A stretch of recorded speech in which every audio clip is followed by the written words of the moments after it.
Good afternoon, everyone. This event is being interpreted live. So before we start, I would like to please invite Maria Angelica for instructions. Gracias, ¿me pueden escuchar? Ok. Buenas tardes, mi nombre es María Angélica, mis pronombres son ella y ellex, y estamos proveyendo interpretación con mi colega Flavia con Marv Language Services para asegurarnos de que hoy tengamos acceso a la importante información que ha sido compartida, al igual que tener la libertad de expresión en el idioma que nos sintamos cómodos entre el español y el inglés. Hoy estamos proveyendo interpretación dentro de Zoom y también dentro del Facebook Live para las personas que nos están viendo desde Facebook Live. Entonces, para las que estamos dentro del Zoom y estamos conectados desde nuestro computador, si ustedes miran su pantalla de Zoom, abajo a mano derecha van a ver un globo que dice interpretación. Cuando le hacen clic al globo, pueden escoger español si quieren escuchar en español, inglés si quieren escuchar en inglés, o si quieren escuchar el audio original y hablan los dos idiomas, si desean, pueden también tener su interpretación apagada. Ahora, si están conectados a Zoom desde su teléfono, hay 3 puntos en la mano derecha abajo de su pantalla del teléfono. Cuando tocan esos puntos, eligen interpretación de idiomas y ahí pueden elegir el idioma que prefieran. Si ustedes nos están acompañando desde Facebook Live, interpretación estará disponible en español llamando al número 305-707-5958. Y van a poder encontrar este número telefónico en la sección de comentarios de Facebook Live. Muchísimas gracias. Thank you, folks. Oh, I must say it in English. Good afternoon. My name is Maria Angelica. My pronouns are she and they. And today my colleague Flavia and I are providing Spanish and English interpretation with Marv Language Services to ensure that we can all not only have access to the important information that is being shared in the space, but also that we have the freedom to express ourselves in the language that we feel most comfortable in between Spanish and English. So today we are providing interpretation both inside of Zoom and also for folks who are listening on Facebook Live via a phone line. If you are inside of Zoom and you would like to listen in Spanish, at the bottom right-hand corner of your computer screen, you're going to see a globe that says interpretation.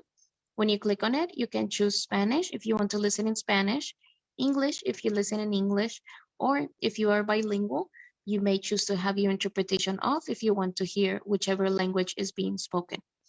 Now, if you are connecting from your phone, it does look a little bit different in the Zoom. On your phone Zoom screen, there are 3 dots at the lower right-hand corner. When you touch the dots, you can see language interpretation. And when you choose it, you can choose the language that you prefer. For the folks who are on Facebook Live, if you want to listen to this information in Spanish, or you know someone who would benefit from listening to this panel in Spanish, you may call the number 305-707-5958, and you can find this number in the comment section on the Facebook Live. Thank you very much.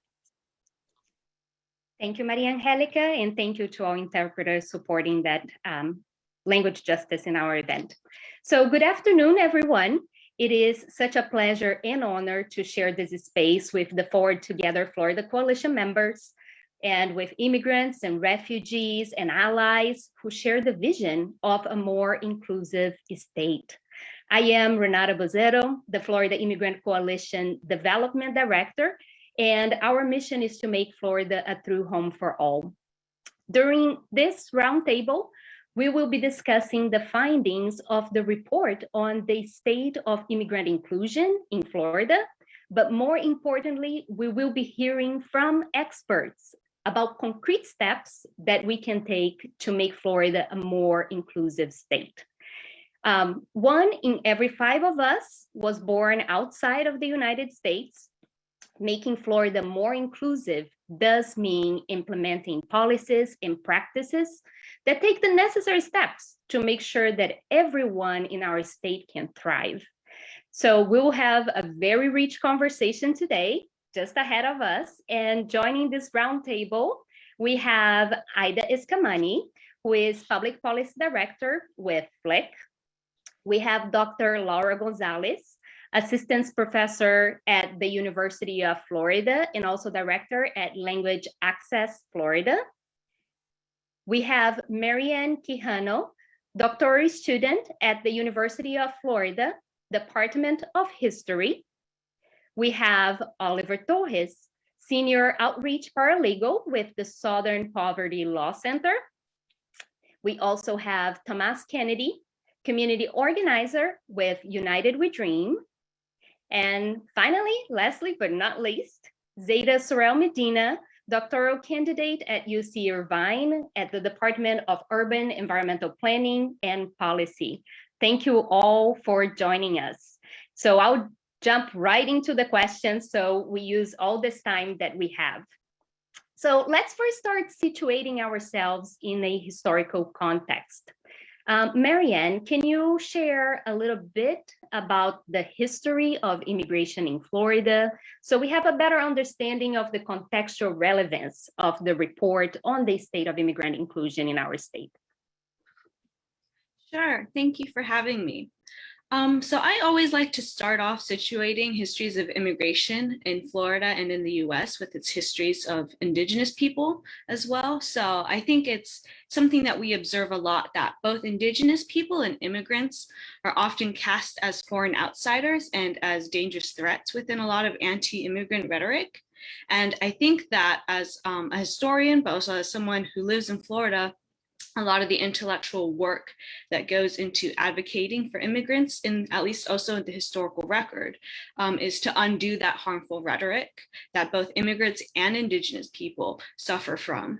And a lot of that deals with looking at the history of immigration and seeing that that a lot of immigrant rhetoric has racialized immigrants and indigenous people as others, while European Americans who for some reason aren't considered immigrants are considered as white and as the default. And that's structured a lot of the policy and even the architecture and ways of thinking that we operate under in Florida. In reality, the immigration pools that exist in Florida are so much more diverse than just binary other and the default white. By the early 20th century, we saw a lot of East Asian and West Asian immigrants settling in Florida, a lot for economic reasons, for looking for more opportunities, but also others to be with family. We also saw a lot of Caribbean immigrants coming here from Cuba and from other places in the Caribbean, a lot of them facing exile, but they also formed their own communities in Florida and their own niches in the economy in Florida. And with World War II came a lot of refugee crises. And so a lot of those refugees came to Florida too, particularly because of a lot of the military installations that we have in Florida, a lot of the bases. And so a lot of times immigrants come to Florida under military service, working and enrolling in the military. And so a lot of Southeast Asian immigrants in particular after World War II came to Florida, the most prominent probably being the Filipino population. But after World War II, the US, of course, kind of ramped up its presence overseas through war. And with more war comes more refugees. And so a lot of refugees from Asia after World War II, during the Cold War, which was not so cold, came to the US. And so we saw a lot of Vietnamese, Chinese, Cambodians coming as well. And a lot of that was under the, as refugees, but we started to also see a sort of rise of Caribbean and Central American migrants during this period, with the US increasing its own intervention in Latin America under the guise of fighting communism. And I think that's a really important part of also embracing immigrant communities that former activists in the past, starting in the 80s, started doing, is understanding why immigrants come to the United States. A lot of times we phrase this as, why did you come here? But a better question to ask is, why did you leave your home country? And a lot of that comes down to foreign policy, which I think as immigrant advocates, we're all interested in.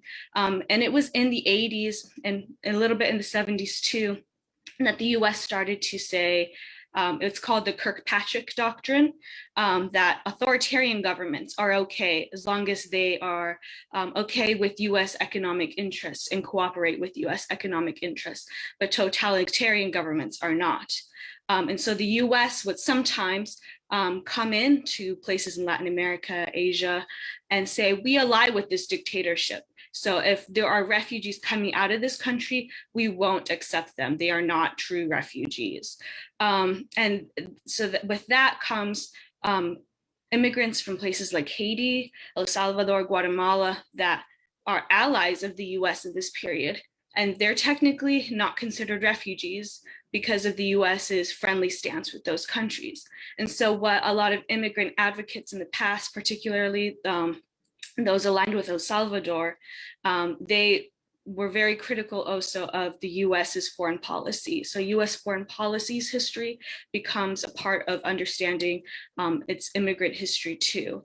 And so as a historian of Chinese diasporas has once said, immigrants continue to shape the history of their homeland countries, even when they're no longer residing there. And those homeland countries also shape the lives of immigrants, even when they're somewhere like Florida. So part of lending a hand to those immigrants is also understanding those countries' histories, and also trying to advocate for an end of the violence that the US is sometimes complicit in. And part of also understanding and lending a listening ear to immigrants consists of embracing their cultural background. So a lot of times, because of that racialization between white and other in the US and in Florida, we see a lot of immigrants who don't have institutional support or local resources backing them up. The only way they can survive is trying to pass as white or trying to claim whiteness. And so maybe you want to give your child a name that doesn't sound too ethnic. Maybe you don't want your child to learn your native language. And learning those histories and embracing that cultural background can also help break down the racialized way of thinking that we always constantly think about immigration in. Thank you. Thank you, Marianne. So Zayda, the report invites us to think about immigration inclusion in Florida. And I state that, as just discussed by Marianne, has a very rich immigration history and presence. So can you give us an overview of what are the main aspects covered by the report and its most critical findings? Yes, thank you so much. So one of the main findings that the report offers is that on average, cities in Florida are not that inclusive. So we can think about it as on average, the cities are not that inclusive, or we can think about it as cities being exclusive, which is kind of a rougher way to think about it, but it's kind of like the elephant in the room that essentially, if it's not inclusive, it therefore implies that it's exclusive. So, and what this means is that on a scale from 0 to 9, on average, the cities, incorporated cities in Florida have a score of between 0.75 to 1.25. So that's significantly low. And one of the other findings is that the levels of inclusion also vary based upon population size. So what we see is that the higher the population, the higher the degree of inclusion. One other takeaway is that, and I just want to preface that the report only looks at cities that are incorporated, and these findings are generalizable since it's from a random sample. Over 75% of the cities in Florida have a population of less than 23K. So Florida is a pretty rural state. There's only 22 cities with a population size of over 100K. And these cities tend to have higher levels of inclusion. So when we think about interventions and policy recommendations, there's a need to consider that the need will vary. Immigrant experiences will vary based upon if we're looking at the experience in the rural community versus a city that's more populated. Another finding is that governments are exclusive irrespective of the ratio of foreign-born individuals in the population. So we might reasonably expect that if you have more immigrants in the community, that the government is probably going to be more inclusive, and that is true. The study found that the more immigrants in the population relative to the state median, we see that the degree of inclusion is slightly higher, and that is a statistically significant difference. However, it's still pretty low, below 1. So irrespective of the ratio of immigrants in the population, we still see that the local governments in Florida are essentially not that inclusive. Finally, we also see fewer dimensions of inclusion in Florida relative to cities outside of Florida. So one of the studies looked at the practices that are employed in Florida versus employed in other cities. And what we see is that Florida is missing a few dimensions relative to other cities, such as legal inclusion. We don't see that many cities or any city at all, I think, with the Legal Defense Fund to protect immigrants from deportation. And we don't see that many efforts for rights inclusion, so efforts that promote immigrant rights.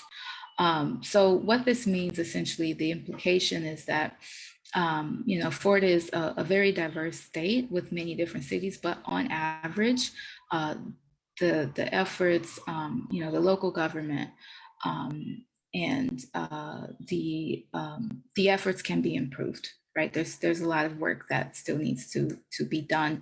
And the most important direction that Florida can go at this point is efforts that promote legal inclusion, rights inclusion, but we can't apply that across all cities because, over half the cities are rural.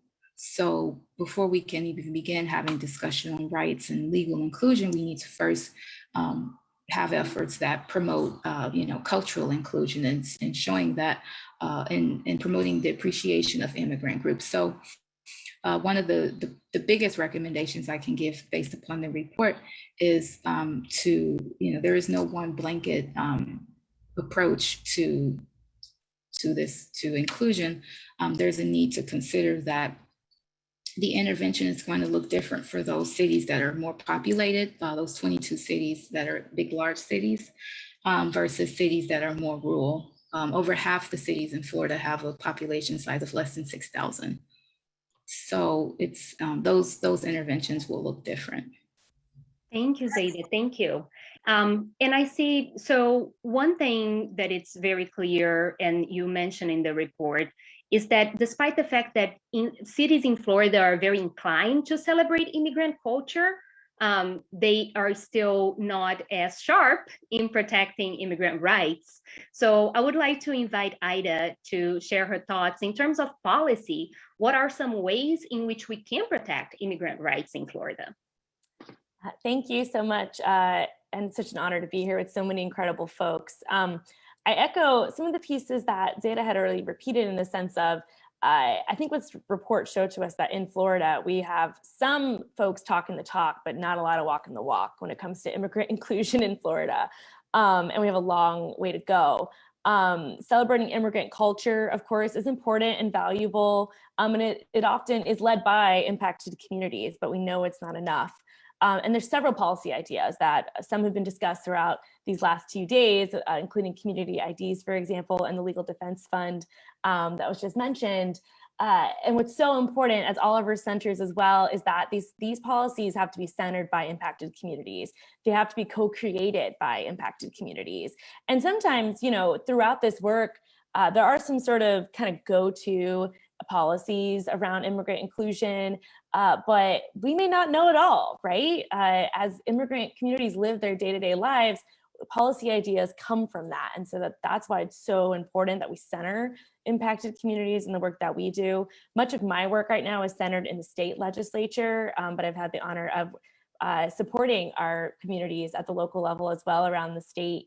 And so just a few policies to name that have sort of come from this work throughout Florida and in other states as well. We mentioned, of course, community IDs. Ideally, we want a statewide driver's license for all policy, which more and more states are passing, but it is an uphill climb here in Florida. And even though community IDs don't provide, of course, the access to drive, it provides so much, fundamental rights to folks at the local level, and it's so important.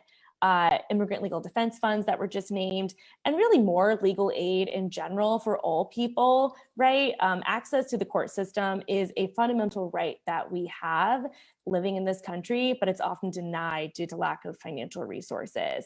So those legal defense funds are really important for a lot of immigrant communities. It's around defending against unjust deportation, right? But also thinking about funds to support immigrants pursuing citizenship and citizenship clinics and things of that nature, right?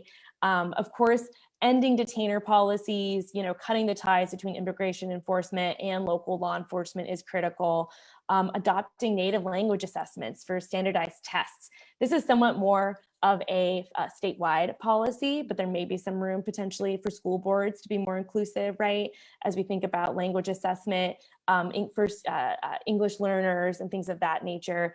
Of course, language justice is a whole list of policies that we could dig into, and we have some experts here that could do that as well.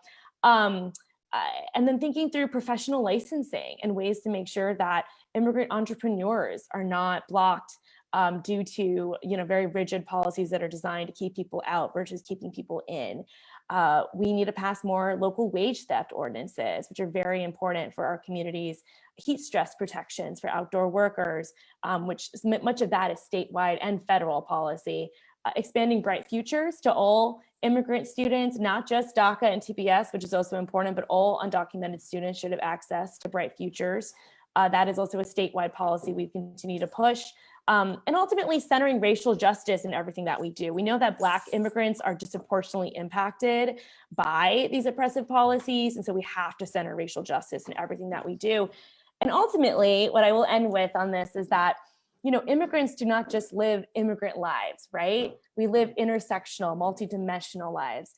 So much of what we do is interconnected, and all of us living here in Florida, regardless of where we come from, have a right to accessible housing, to good jobs and fair wages, to healthcare, to education, to live free from fear. We all pay our fair share in taxes, while here in Florida, for example, corporations, 99% of businesses in Florida do not pay their corporate income tax. We pay more in taxes than the biggest, most wealthiest corporations in this state. So together we can build a movement to create a truly inclusive and equitable state for us all. And we can do that at the local, state, and federal level. And ultimately, like I said, it's really important to center those impacted communities and the needs and priorities of folks who live these lives. I'm first generation Iranian American. My parents left their home country because of crises that was manufactured by the United States and the UK. And so this is all very personal to me, and I'm very grateful to be here and for the history in this report and the incredible wins that have been secured so far, and appreciate the time. Hope that was helpful. Thank you, Ida. It sure was. So with that, how about, I know, Oliver, you just came out, you just wrapped a wonderful panel on community IDs. And since Ida mentioned, can we talk a little bit more about community IDs and their expected impact? Yeah, thank you, Renata. And it's always such an honor to hear the words of Ida Eskamani. Just makes my heart warm to hear about all the great advocacy that's occurring at the statewide level and the importance of centering impacted communities. So I want to ground us again with that, right? The importance of grounding impacted communities. As Ida mentioned, driver's licenses for all is a fight that we cannot forget.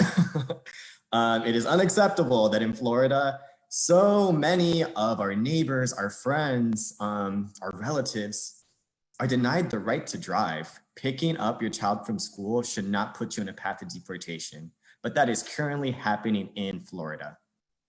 It's not right. And so the expected benefit of the community IDs, like I had mentioned, it is not a driver's license, right? Like we mentioned in the presentation, it is not a federal real ID. It's not even a municipal ID that's run by the county government. It's run through a third-party entity. And as we covered in the presentation, that's strategic because we want to maximize protections for our communities while maximizing benefits. And in a place like Florida with complicated laws, that's a balance that's got to be carefully examined. When thinking about inclusion, the community IDs will absolutely have a massive impact. And even just look at the structure of the drives. We mentioned that coalition partners are essential for these drives to make them successful, right? And to ensure that folks feel like they're welcomed in these drives. They build community. And so the Faith Action ID Network, with which we are heavily partnering in Florida, they've been doing some of these drives for several years in places like North Carolina. And I'll bring up law enforcement, which is a tricky subject, right? Many of us, for many valid reasons, have complicated feelings towards law enforcement. Whatever your feelings, they are valid. Let me be abundantly clear about that. There are also many undocumented individuals who are terrified of interacting with law enforcement because of a lack of any form of identification. And a minor interaction with law enforcement can easily put you on a path to deportation and tear you apart from your family. With some of these drives, undocumented individuals, the day of, immediately after signing up for their ID, there are anecdotes of people suddenly feeling welcomed by law enforcement, and immediately after reporting incidences that they would not have otherwise reported. And when thinking especially of concerns like domestic violence, right? And unfortunately, we have several reported instances of folks reporting domestic violence and then being caught by federal immigration enforcement, by CBP or ICE, right? Hopefully with the community IDs, the devastating impact of fearing for your well-being will be mitigated because folks will have the power, the courage, right? To interact with more stakeholders that they otherwise wouldn't have been able to. There are also so many intersections with identities, right? Like Ida beautifully mentioned, like immigrants are not a monolith, right? Immigrants can be queer, immigrants can be youth, immigrants can be Black, can be white. Immigrants come in all shapes and sizes and all have a variety of needs. And so we need to think about immigrant inclusion, community IDs. We can be welcomed in all of these various spaces. I'll once again use this example, an undocumented trans person, right? Who would otherwise not have access to any ID that validates their identity and provides them with the necessary benefits they need to access things like healthcare, right? Thinking about inclusion, having access to healthcare is so essential to feel like you belong in a community. And these community IDs, that is one of the great benefits, right? That you can go and seek out the necessary medical treatment that you need, not just for your dignity, but for your well-being. I'll add to that, community IDs are a part of combating the deportation machine. So as Ida and Tomas mentioned, in Florida, we have this horrible law, commonly known as SB 168, as it was named in the Florida 2019 legislative session. It is codified into the Florida statutes as Section 9, as Chapter 908. It's a terrible law. And we just finished trial for it in January. We're still awaiting a verdict from the judge, Judge Bloom. In the meantime, it is the law on the land, and it creates a lot of barriers for immigrants, specifically the concept of immigration detainers, right? In sum, an immigration detainer, let's say you commit any crime, you're taken to jail, and then an immigration detainer is placed on you. What that is doing is saying that even though you did what is legally mandated, right? You served your time as the law might require. The immigration detainer allows the local jail to hold you for an additional 48 hours after you were supposed to be released so that ICE has an opportunity to come pick you up and put you on that path to deportation. Several federal courts have decided that that's unconstitutional, but it is still the law of the land in Florida. Immigration detainers are cemented because of SB 168, Chapter 908. And so while it's the law of the land, we have to fight back. We have to be creative. Community IDs are one way to fight back. As Tomas mentioned during our workshop, folks suddenly will have an ID that they can show law enforcement, and it might prevent them being put on a path of deportation. We have heard reports that more often than not, police actually do not want to go through the burdensome process of booking you, spending hours to detain you. And if you have an ID that is acceptable to law enforcement, that could help mitigate the devastating impact of the deportation machine. Thank you so much, Oliver, because I think that what you're showing there is that we also need to engage with the legislative process. So maybe I can shift then to Tomas, because we cannot think about, engaging in legislation without political representation. So how can we build, Tomas, an inclusive, representative, accountable governance? Yeah, sure. I think the short answer is through organizing, right? We have to organize. And I do want to also make the point that inclusivity and representation, of course, is needed and it's good, but it's not the end all be all, because we have people in government who are representatives of communities that don't advocate for those communities, right? We have people in government agencies that are representative of communities, and then they don't advocate for those communities or actually create harm. So we need both representation and policy from those representatives. So we need to elect people that have experiences within those communities, experience, like living, the immigrant experience, being a Black person, a trans person, LGBTQ person, Muslim person, whatever, but will also advocate for policies and burn political capital while in office, fighting for the well-being of those communities, because we often see people who get elected and transition immediately to playing the political game, right? And they don't actually do what's needed of them, which is to actually fight for our people, right? For marginalized communities, for the well-being of our society. So really, really important that, again, we elect people who represent us, but who also have values and policy ideals that will benefit us all. And that goes to the to what I initially led my answer with, which is organizing, right? We need both electoral organizing, of course, to elect those people, to identify, build those people to the point that they can run for office, because, running for office is not just a thing that can be done, like willy-nilly. You need money, you need preparation, you need community backing, so we need to prepare actually people from our community, right? To run for office. And then we have to get them elected. So we need the electoral muscle to do it.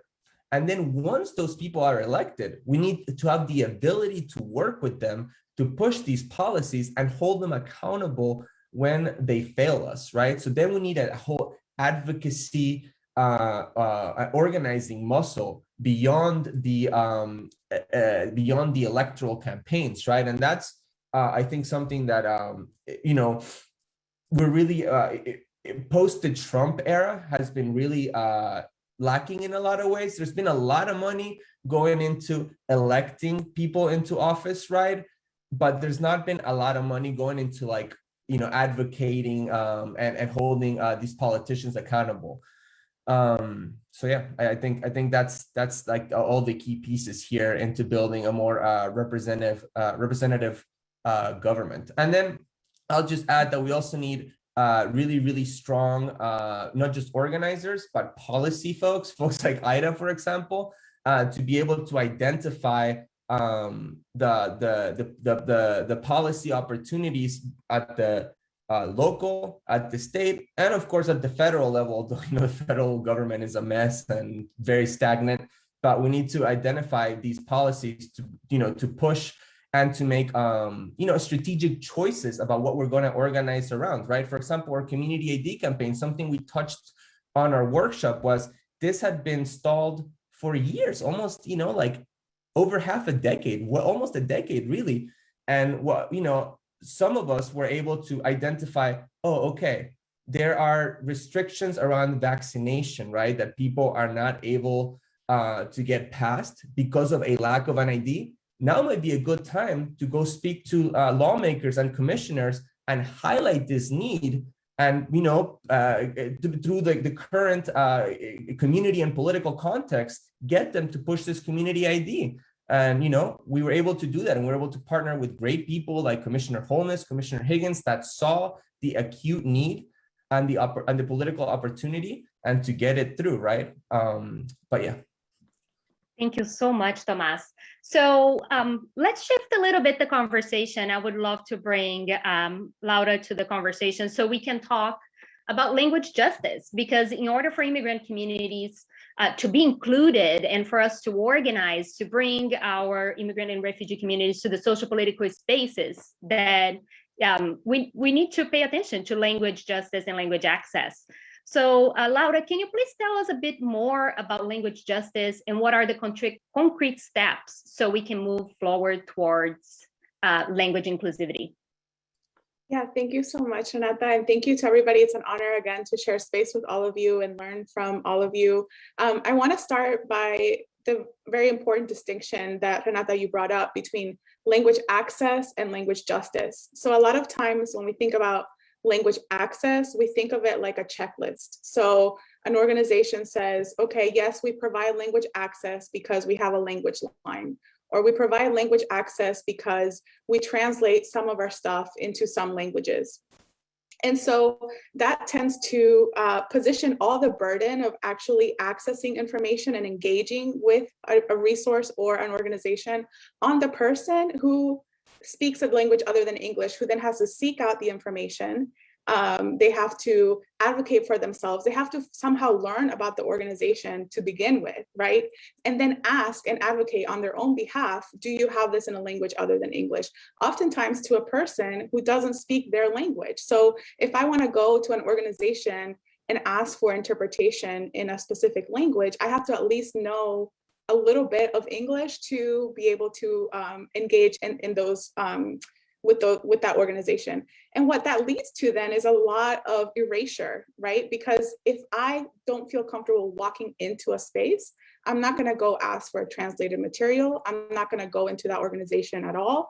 I'm going to be fearful of going into that organization because of other issues like documentation and general racism, right? So language justice goes beyond just the presentation of information in a language other than English to really thinking thoroughly alongside multilingual communities about how multilingualism can become the understood norm of our community. If we say Florida is a very diverse state and we say all regions of Florida have multilingual community members, why is it still needed for us to go an extra step to get language access? Why is it not provided automatically? Why is it not the norm in the organizations that we serve? And part of the research that I've done has led me to see that part of the problem is that there isn't a systemic or systematic plan for language access in our organizations. There might be like some hacked plan. So we say like, yes, this one person speaks Spanish. So on the day that Maria's here, like there's language access in Spanish. And on the day that Aida's here, there's language access in another language. But there's no like concrete process for language access to happen all the time and be available all the time. There is language access in terms of if somebody asks for a translation, we provide it. But that's such a missed opportunity because you're not thinking about those multilingual communities at the outreach stage. Before you even provide the service, you're not asking multilingual communities what they need. You just provide them the Spanish version of whatever was designed for the English speakers, and that doesn't always work the same way. So language justice is thinking about inclusion throughout the process of designing an organization, designing an initiative. It's not having to make the person who's already marginalized have to ask for language access or accessibility, but it's thinking about how can I incorporate multilingual perspectives throughout this process. And so at the core, in thinking about concrete steps, every organization should have a language access plan throughout the process, because what happens when I ask an organization, you know, why don't you have stuff translated? The first thing they tell me is, we don't have money for that. Well, where was language access when you started to develop your budget? Because if you're in Florida and you say Florida is a diverse state and there's many different people represented, and you created an initiative and you didn't incorporate money for translation, then you excluded a whole part of the population. And then you're going to go later and say, well, we can't afford translation. That should have been thought of at the beginning of the budget development, rather than thinking of it as something that like we need to retrofit after an initiative has been put out. So having a language access plan from the beginning is really important, because that helps to prevent issues of inaccess, right? Thinking about it from the beginning. Also thinking about race and language and how they intersect. So if we think about racial justice, how does language access fit within racial justice? There is Black American English, there are Black Spanishes, and those things need to be incorporated into the variations of translations that we create. So when we translate something into Spanish, just to give an example, there's multiple different Spanishes. So who are we centering in those translations? That's something that we need to think about as we develop language access plans, is the connections between nationality, race, and language, and how those play out in our communities and how those need to be thought about throughout the process. So I won't go on for too much longer, just to say there's a difference between language access and language justice, and every organization needs to have a language access plan if you really want to be inclusive in Florida. That's amazing. Thank you so much. So for this next session, I want to, ask a couple interactive questions to a few of you, but I ask you to please be very briefly, because we received a couple questions from the audience and I want to have time to cover those as well. So first, let's go back to Oliver and to you, Laura, because you both demonstrated that community ID and language justice can support equitable access to services, right? So can you provide some examples of practices that have worked either in Florida or elsewhere? We can start with you, Oliver. Sure. Thank you. So as we covered in the presentation, access to healthcare, access to opening credit union accounts, right? Virtual money, it's important in the digital era, right? Interactions with law enforcement. A concrete anecdote that I'll share that occurred in Broward County. I'll try to be brief. There was an elderly Haitian woman with very limited English skills who went to get vaccinated for COVID. On the site, she did not have an ID that demonstrated her residency, right? That confirmed her identity either. And so she was turned away. There was an immigration attorney, a very vocal, active attorney in our community, who advocated for her on the spot. And despite the advocacy, the woman left. She took the bus home, right? And was never able to get clear messaging as to why she was denied access to a vaccine. If she had had a community ID, she would have been able to get her vaccine and again, get this potentially life-saving service. And Laura, I know you probably have a lot to share, so you can go for it. No, I don't want to take up too much time either. And I will say we are working to develop a set of resources for language access in the state of Florida, starting with North Central Florida, which is where I am right now. And one of the things that Robin Lewitt at the Rural Women's Health Project suggested in collaboration with the Welcoming Gainesville Committee is to develop I Speak cards that are distributed throughout the community with so it would be like a card that says in multiple languages, I speak this language and I need an interpreter. And this is my civil right to have this interpretation at this organization, because you get federal funding with numbers for people to call if those services are not provided. So we can at least start to document the lack of or the presence of language access throughout the community. So that's just one of the things that we're brainstorming, but we're really trying to think through in collaboration with lots of folks. So I welcome any feedback or ideas and suggestions about how we can develop resources for the community in terms of language justice. That's wonderful. Thank you. And continuing the conversation about resources, and I remember earlier, I believe Ida mentioned legal protections, right? Legal defense funds. And most people don't know that immigration courts are within the administrative branch and not with the judiciary. So immigrants do not have access to public defenders. So this question would be for Ida, Oliver, Tomas. The issue of legal representation could take, of course, an entire conference, but Can you give us an overview of what are the main issues with the current system and how Florida can overcome the issue of lack of legal representation? Oh my goodness, that is a very important question. And full disclosure, I'm not a lawyer, though Oliver is. I play one on TV. But just a few things that I've certainly experienced and connected, impacted folks with the various amazing lawyers across the state, right, is to your point. So even in the criminal system, you don't always have access to a good public defender, right? We do not invest in this state or in this country in that right to counsel, into legal aid. And so local structures like Immigrant Legal Defense Fund essentially provide a source of money so that immigrants can have access to representation when it comes to deportation proceedings, but also it goes beyond that, right? Thinking about as you go through the steps of your citizenship, and also broadly speaking, right? We know that when you have access to legal representation, you are less likely to be evicted, for example. And that similar eviction is not a criminal issue, right? So you don't have that right to a public defender. So ultimately, as we know in this country, the judiciary is a key branch of our government. It's why we are who we say we are. But if you don't have access to the courts, you don't have access to those fundamental rights. And one quick story I'll share is, here in Orlando, we just had the 5-year mark of the Pulse tragedy. And the Pulse shooting in Orlando impacted a lot of immigrants. It was communities of color, as well as Black Floridians, Puerto Rican folks, and as well as immigrants. And we had some undocumented folks that were impacted. And if it wasn't for the Hispanic Bar Association here stepping up and legally representing a lot of these folks, we had folks that had protections as victims of crime, but wouldn't have been able to access those fundamental rights if it wasn't for legal representation. And so as we see hate crimes increase among immigrants, that legal representation is very important.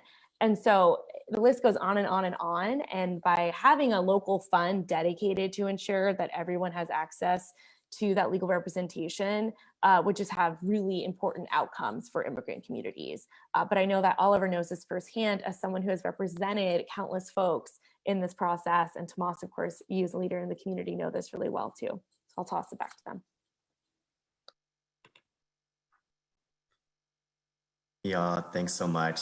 So I'll own that I do work alongside lawyers and advocate for many directly impacted individuals. Just want to quickly note that, as Ida did mention, so if an undocumented person is accused of a crime, they can get a free public defender for the criminal court, right? If they cannot pay for an attorney. But then in immigration court, right, that same person will have no such right, even if you're a minor. And so it can become incredibly difficult to obtain representation. When there are limited funds, when multiple family members are perhaps experiencing these hardships, and especially when so many, unfortunately, there is a reality of notarios in our communities, right? In which individuals pretend to be immigration attorneys, but in fact are cheating individuals out of sometimes their entire life savings for what will ultimately just put them on a path to deportation. I will quickly just share this link. To attendees. And it is from the Vera Institute, which is an incredible organization. And they have an entire toolkit for strategies to ensure that universal representation can become a reality. And Tomas, do you have anything else to share? I mean, not much. Y'all did amazing in covering this, but I'll just add, I was gonna mention the notarios because they are such predators in our community, but also just like immigration lawyers themselves are like really shady sometimes and overcharge for basic services like a DACA renewal application. They will literally charge people thousands of dollars for that and for other services. So, it's not just people that are like notarios or others that are posting as immigration lawyers to scam people in our community. Is immigration lawyers themselves who are also doing it and preying upon desperate people who are in desperate situation. And that's not to say all immigration lawyers, because there's incredible immigration lawyers out there, but just people have to be really aware of that, and we need to do a better job in terms of protecting our community, because yeah, it's sad. That's wonderful. Thank you all, and thank you, Oliver, for the link. So Zeta and Marianne, a question for us as we are having all this wonderful and thought-provoking conversations about the report and what to do next. If the proposed steps are taken, what do you think will be Florida's story 10 years from now?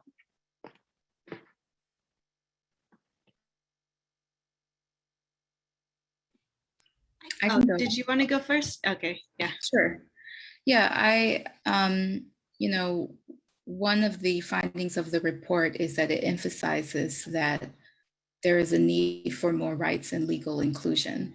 So rights, as we have been mentioning, includes the community ID program. It includes also having access to legal funds for immigrants facing deportation.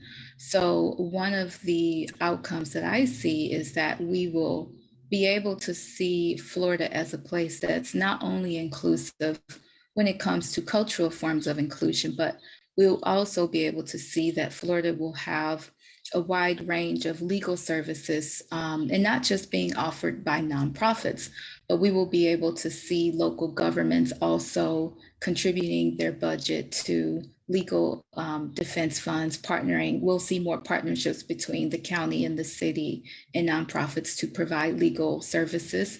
And we'll also see more access to rights, more scholarships for undocumented people, more funding coming from the local government to ensure that there's access across all population groups.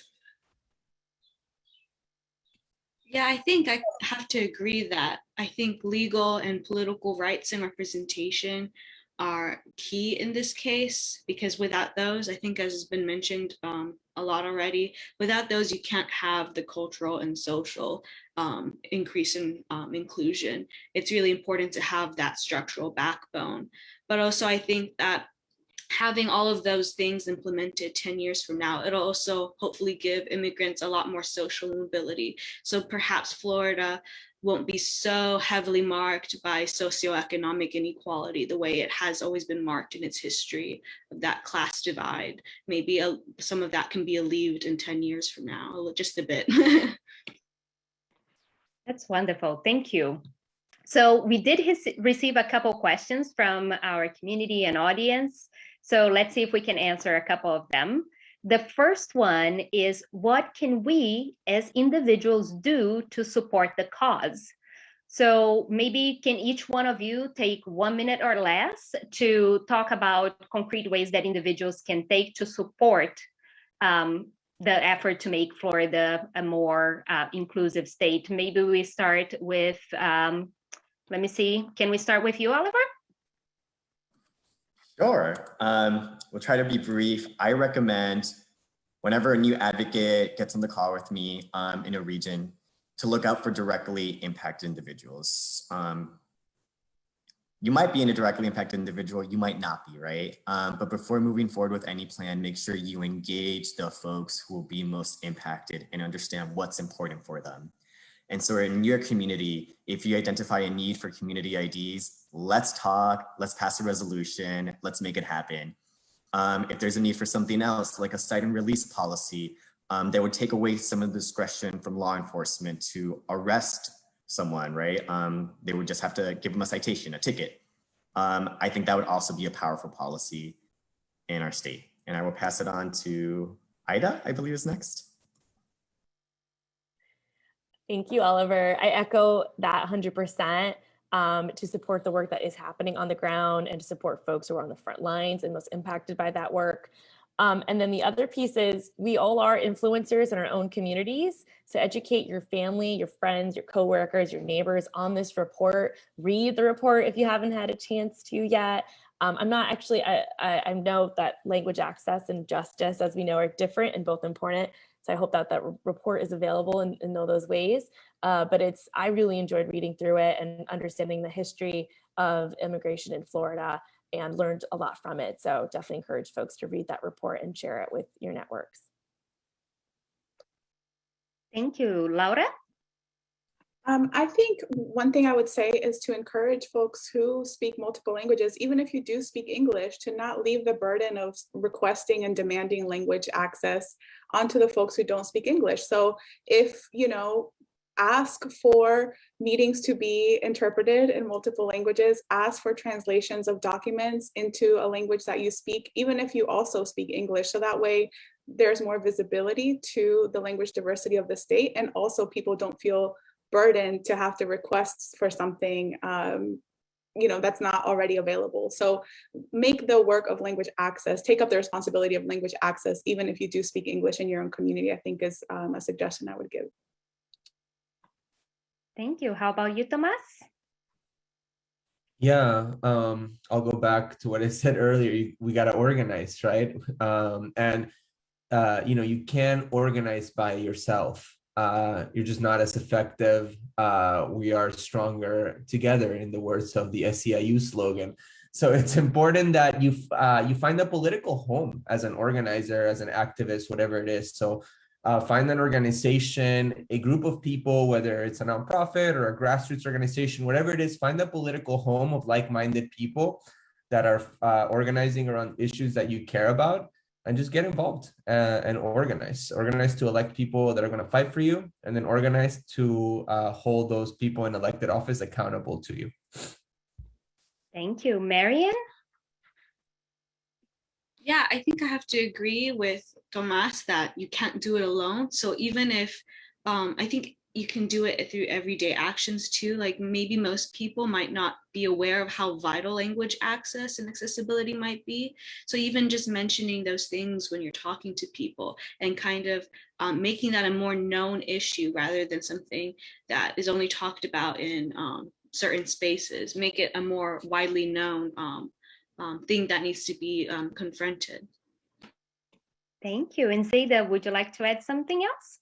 Yes, I have three things I'd like to offer. The first is to get involved in politics, especially if you're a person of immigrant background or a person of color.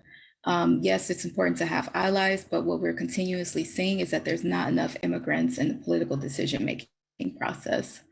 And the second is to get involved in programs and to start programs that change values and beliefs.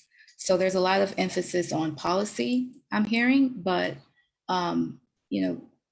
we never underestimate the power of grassroots efforts that change, that aim to change and to raise awareness. That's one of the findings in one of my research is that essentially these micro level social processes also matter.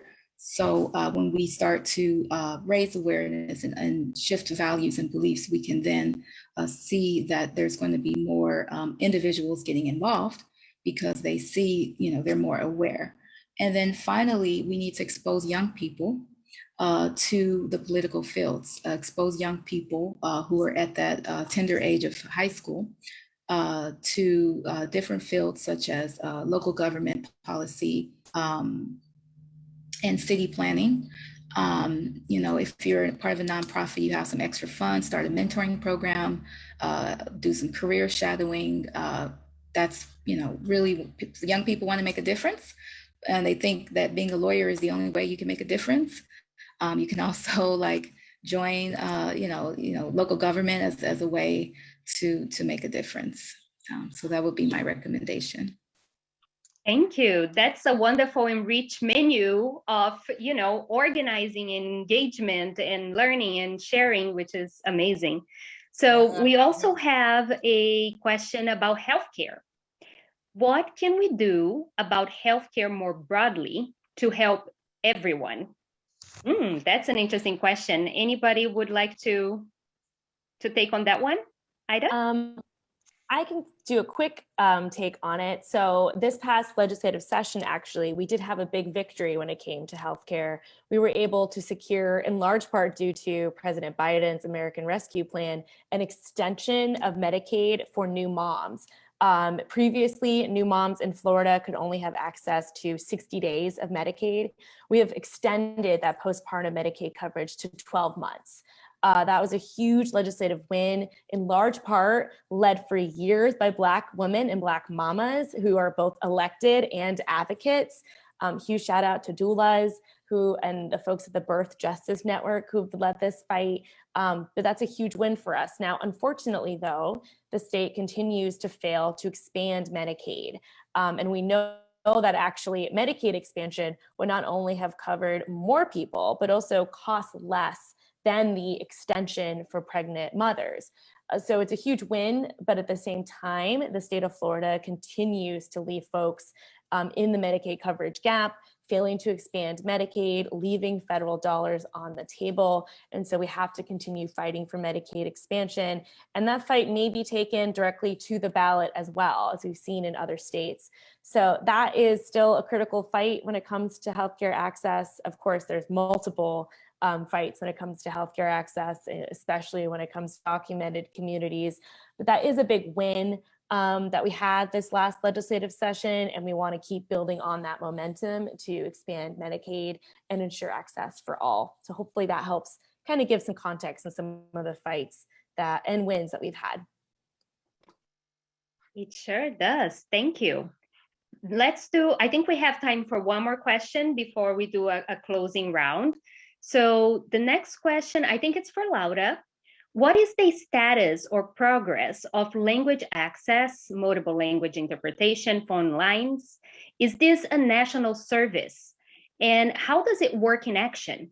The person who wrote the question gave an example about Gainesville and Alachua County because they are positive towards the program. However, they admit that very few of their staff members are tried or are even aware of the service. So Laura, can you tell us a little bit about how is the implementation and the action for language access? Sure, I cannot speak for all of Gainesville or even all of Alachua County, but I can tell you from my experience and research, language lines can be very helpful. There's multiple different language line services, and they all have different processes for hiring interpreters, and based on those processes, there's different criteria. So there's different levels of training that the interpreters get, and it's important to know what type of training the interpreters are getting for all of the different languages represented. So I think the biggest issue with the language access lines goes back to training. So it's not enough to just say we have a language access line. The service providers need to have training on how to engage with interpreters through those language access lines. And also the community members themselves will need some training to help them engage with that language access interpretation, especially in high stakes contexts like healthcare and law, where people are stressed out. So when people are stressed out, they want to connect with a human, right? And so in lieu of that, that isn't always possible. How do you make it so that the service provider is trained to establish that trust and work alongside the interpreter to provide the service without just saying, hey, we have a language line, they're going to take care of this, so I don't have to think about it. You still have to think about it, even though you're working with an interpreter. You still have to partake in building trust and in maintaining like a line of respect with the person who is benefiting from the interpretation. So I think language lines can be very helpful. However, it's not a fix-all thing. You know, it's not something you can just get and say it's there so we don't have to think about language access anymore. It really has to be a training issue. Thank you very much. So this has been a very wonderful and thought-provoking conversation. And after 2 days of sharing and learning, I hope that you all are, just like me, energized and ready to drive change. And as we close, I would love to hear from each one of our participants on the table. What do you hope will come from the release of the blueprint and, you know, the report and the recommendations and this expo? Can we maybe start with you, Ida? Yeah, if I'm dreaming, I would dream of a scenario where cities are competing with each other to be the most inclusive in the state. And we sort of set them up and they all want to be the best. Now, I have an inherent fear that the state legislature wants to interfere with this incredible work, but we also will fight that fight as necessary. So I envision a world where cities are competing with each other to get the highest grade when it comes to immigrant inclusion in Florida. Thank you. How about you, Laura? I think more conversations like this. I think there are so many people working toward a better, more inclusive Florida. And I think if we have more conversation to know what each other is doing, to support each other, then we don't have to reinvent the wheel every time we need a new resource. There's so much power in this space. There's so much power in this conversation. So I think building more conversations among different people working toward these initiatives would be a dream for me. Thank you. How about you, Tomas? Again, I'm just gonna go back to what I've been saying. We gotta organize. So literally just my last answer. I would just invite people to find a political home that speaks to the issues that they care about. I will also invite organizers to, as COVID winds down, to leave Zoom and get back into the community and talk to working class people and meet them where they're at and talk to them about issues that they care about, right? And just start building base, because a lot of our community organizations right now, we're lacking like base of people who are directly impacted and have a stake in what's happening. So again, it's not just on the community to organize themselves, but also organizers to organize them. So we really have to go to the people and start building the base to make this happen. So we have a lot of work cut out for us in Florida. So let's get it done. We sure do. Thank you. How about you, Marianne? I think for me, it would be seeing the blueprint as a toolkit, essentially, anybody who's interested in it. I think that as an outcome, it would have more people talking about it, but also as a historian and as someone who's interested in the history of education or education history, I would also love for like more universities, but also other K through 12 systems to think about reimagining Florida's history so that we can see our expansion and inclusion as something that's responding to the past and using the past to make our future better. Thank you. Zeta, what do you hope will gonna come out from the release of the blueprint? Yes, thank you. I echo Marianne. I see this as a toolkit for practitioners in local governments to essentially see how they are doing when it comes to the state of inclusion in Florida. It essentially provides a bird's eye view on how local governments are doing. And so it can be used as a starting place to create policy recommendations and action plans. I also echo Tomas in organizing and getting involved for individuals, and actions can be taken not just for the individual community, but also for individuals who are in local government and immigrant rights activists, to use this as a starting place to improve the state of inclusion in Florida. Thank you, Zeta. How about you, Oliver? I have a deep hope that the blueprint, the plan will be expanded, right? And become a robust policy plan that we can execute across the state. Tomas talked about finding your organizing home, which resonated deeply with me because finding an organizing home is how local change happen. And I hope that the various organizing homes that exist across the state can become a community and be in conversation with each other and use this blueprint as a guide as we work in alignment to push to make Florida the most inclusive place, as Ida mentioned, right? Having our communities compete with each other. Thank you. I see that Commissioner Jones has his hand up. He was here in the prior session. Would you like to share something, Commissioner? Yes, I hope that what we get from this is greater engagement and collaboration across spectrum for people who support immigrants' rights, and a greater understanding of the importance that immigrants bring to our community and to our nation. Immigrants contribute greatly to the enrichment of everyone in America. We are a powerful nation in great part because of the diversity of our people. We have loyal, patriotic citizens that can represent us anywhere in the world, to open doors for business, for trade, for cultural engagement, for academic engagement, for health engagement. and bring back the best that the world has to offer for us to build on what we've done here as a great nation. Certainly, further political engagement is critical to having a voice. We see what happened between administrations, how one administration used immigrants to enrage others so they can get their votes, and another one believing that we ought to be more inclusive. And we see the policy changes that are already occurring that benefits immigrants and benefit the country as a whole, because this is not just about immigrants, it's about building a better place, a stronger country, a greater nation for all of us. I would engage you to say that look to see how you get those who are here as residents in permanent status that can become citizens to become citizens. Thanks to FLIC, we've organized over the past 6-7 years immigration drives to help assist those who need to become citizens. And we've completed over 7,500 applications. 80+% of those folks qualified for fee waiver, which means they're low income and probably wouldn't become citizens had we not engaged in this.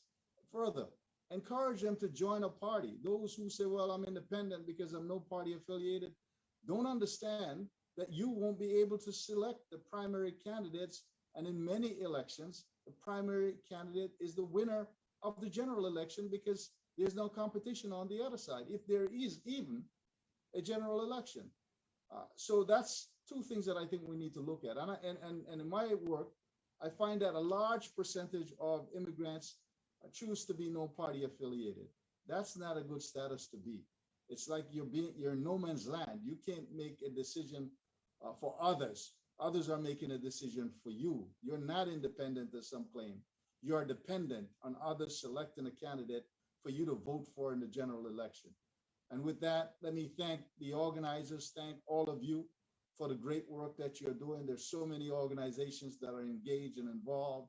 We need to make sure that we continue in this light to be collaborative across all spectrum to build a greater nation and a better place in the world for everyone. Thank you.